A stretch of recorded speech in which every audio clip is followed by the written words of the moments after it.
Neymar's theatrics spark ridicule. The headline read, "Neymar has charmed Brazil, but annoyed the whole world." That was how Brazilian newspaper Globo put it, capturing some of the mood around a man who once again combined the sublime and ridiculous like perhaps only he can. Neymar, the world's most expensive player, is arguably the last big global superstar left in this World Cup after exits for Argentina's Lionel Messi and Portugal's Cristiano Ronaldo. But for all his good performances, and on Monday he was once again vital in Brazil's 2-0 victory over Mexico in the last 16, there is still a sense that he remains widely unpopular among neutrals. His contribution was at times brilliant. There were step-overs, jinks into space, the clever backheel that set Brazil moving for the opening goal which he put away himself.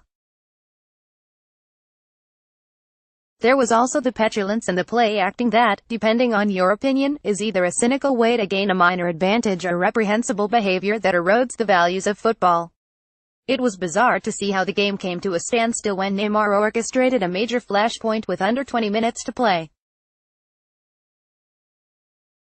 Listen to the latest World Cup Daily Podcast highlights. Brazil 2-0 Mexico. When Mexico fullback Miguel Ayun gently stepped on the Brazilian's ankle, Neymar began to wail and writhe as if it was a stamp, waving his arms to communicate great pain.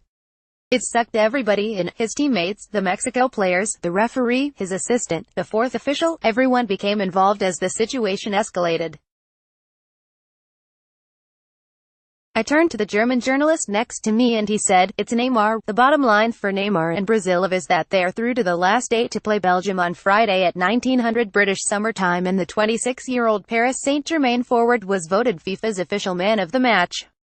The winner of that award is always put up for interview. He was about to reply to a question about the incident with Lyon when Brazil manager Tite interrupted and said, "They stepped on him.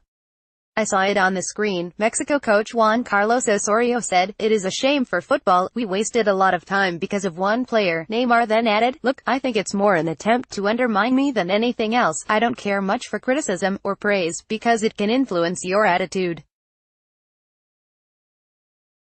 In the last 2 matches I didn't talk to the press because I didn't want to. I just have to play, help my teammates, help my team." As for Mexico's manager Juan Carlos Osorio, he said after the game, "It's a shame for all football. It's a negative example for the game. It's a charade." Former Aston Villa striker Dion Dublin said on BBC Radio 5 Live, "I'm embarrassed for Neymar. He is one of the world's greatest players, but when he rolls about on the floor, I just don't get it.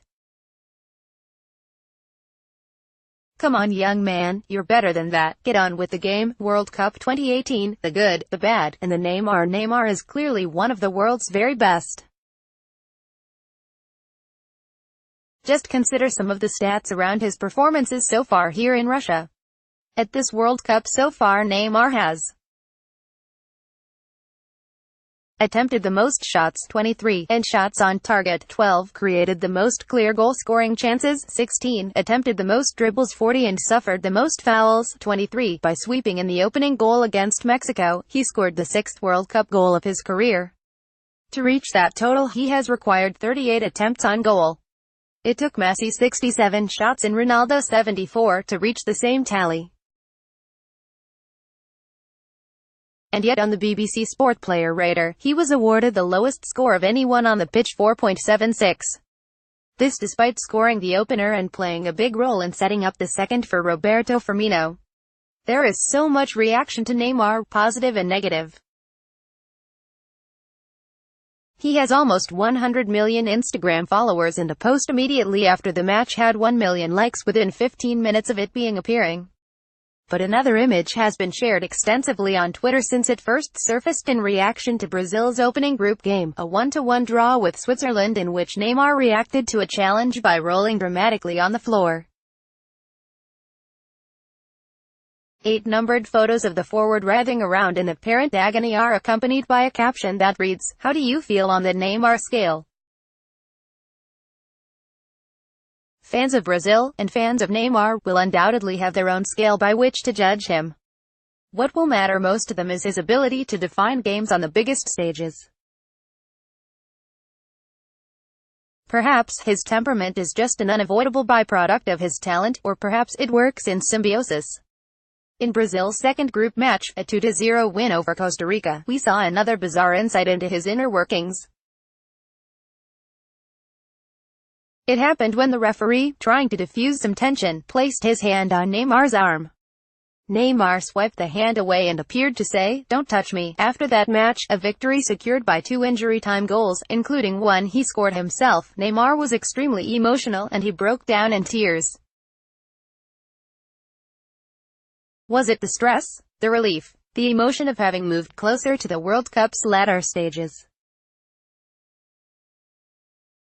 Perhaps it was a combination that includes some influence of what happened 4 years ago, when Brazil were so devastatingly crushed by Germany on home soil in the semi-finals.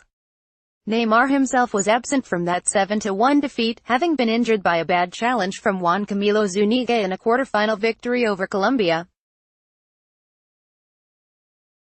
That is the round that Brazil have now reached again. For the 7th consecutive tournament they are in the last 8.